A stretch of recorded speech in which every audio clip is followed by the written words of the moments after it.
Maintenant, les policiers savaient au moins ce qu'ils cherchaient, même si pour l'instant ils n'étaient guère plus avancés.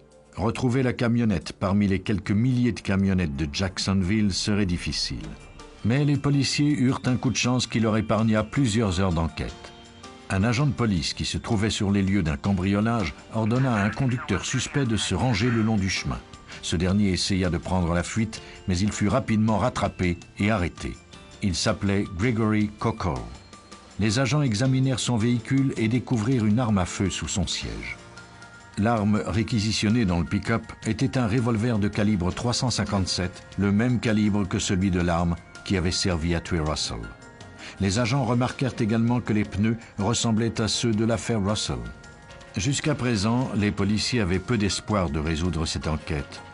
Mais tout à coup, ils disposaient d'un suspect principal et peut-être même des indices nécessaires pour prouver sa culpabilité.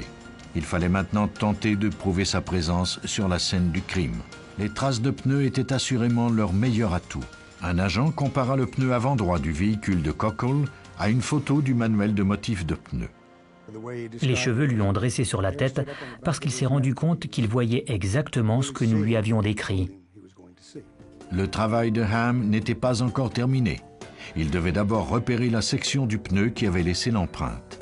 Il examina le pneu millimètre par millimètre à la recherche de coupures et de traces d'usure identiques à celles qui se trouvaient sur le moulage. Ces marques et ces rainures sont produites sur le pneu quand on roule avec le véhicule.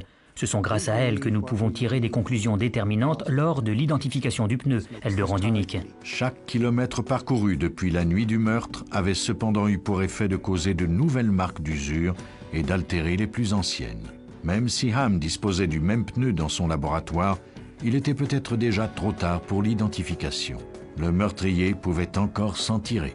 Peut-être que l'arme de calibre 357 de Cockle était ce qui leur permettrait de boucler l'enquête. Si cette arme était celle qui avait tué le jeune marin, les enquêteurs devaient prouver que c'était Cockle qui avait appuyé sur la détente. Ham procéda à 3 analyses pour tenter de prouver que l'arme avait servi à commettre le crime. Le premier examen est un examen visuel. Nous voulons nous assurer qu'il n'y a pas d'autres micro-indices sur l'arme avant de la soumettre à des traitements particuliers. Comme on lui avait tiré une balle à bout portant à la tête, il était possible que des tissus humains aient été projetés sur l'arme. Mais cet examen se révéla infructueux. Il n'y avait ni tissu ni sang sur l'arme. L'étape suivante consistait à y chercher des empreintes digitales. L'arme fut placée dans une boîte de verre scellée et exposée à des vapeurs de supercolle. Ces vapeurs adhèrent aux empreintes et les rendent ainsi plus faciles à examiner et à comparer. L'empreinte sur